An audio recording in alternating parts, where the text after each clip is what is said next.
How to turbocharge a Corolla. The Corolla is renowned for its reliability and efficiency, making it an ideal choice for a small family vehicle. However, many owners identify a common drawback: its lack of speed and the desired acceleration. The primary solution to this issue is to install a turbocharger setup, potentially doubling the horsepower of the car. Welcome to our YouTube channel, Auto V Fix. We bring you exciting topics about automobiles and provide clear explanations on car-related issues and essential components. We share helpful and professional tips to help maintain your vehicle. Keep watching to learn how to turbocharge a Corolla.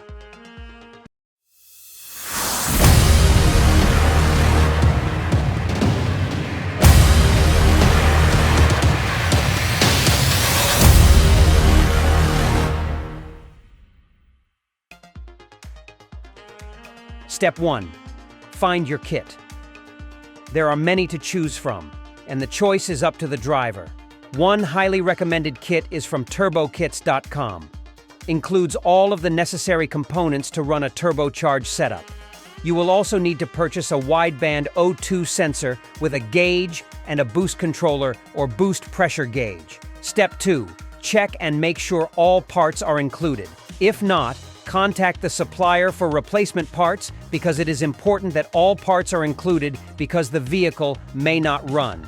Step 3. Remove the exhaust manifold. Step 4. Remove air intake. Step 5. Remove the front fascia and the styrofoam bumper. Step 6. Access vehicle engine control unit. Remove the center console and passenger glove compartment for access to the engine control unit and its wiring.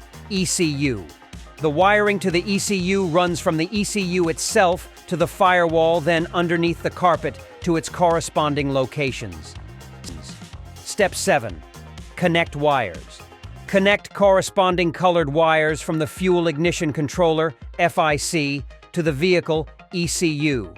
This unit will be the brains of your operation and will be responsible for making sure the engine runs efficiently.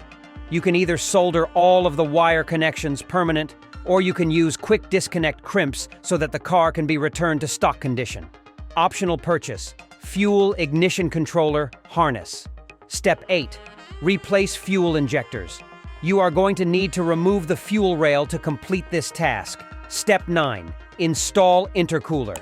The best place is to mount it below the front styrofoam bumper. Step 10. Install charge piping. The piping is already pre-mandrel bent and can only go onto the vehicle one way at this time is when you reinstall your previously existing MAF into position. Step 11. Install turbo exhaust manifold. Step 12. Install turbo. Bolt the turbocharger up to the new exhaust manifold. Step 13. Attach downpipe. Attach the stainless steel downpipe to the exhaust housing side of the turbocharger. Step 14. Thread in the oil feed and return the line to the turbocharger. Step 15. Remove the oil pan. You are going to need to drain the oil first to avoid a mess. Step 16. Install oil feed and return lines into the oil pan. Step 17. Reinstall the oil pan. Recommended to replace the oil pan gasket or sealer. Step 18. Install the wideband O2 sensor. Make sure to properly connect it to the FIC. Step 19. Install AEM boost controller. Make sure to properly connect it to the FIC. Step 20. Do a final check. Check fluid levels. Test new equipment to make sure it is all powered on correctly.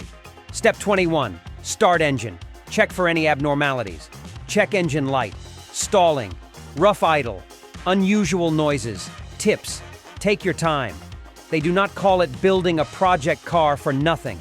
You are highly suggested to have some type of mechanical background or experience. The suggested purchase would be an AEM wideband O2 sensor. It ties into the AEM FEC very well, and the vehicle will run safer warnings.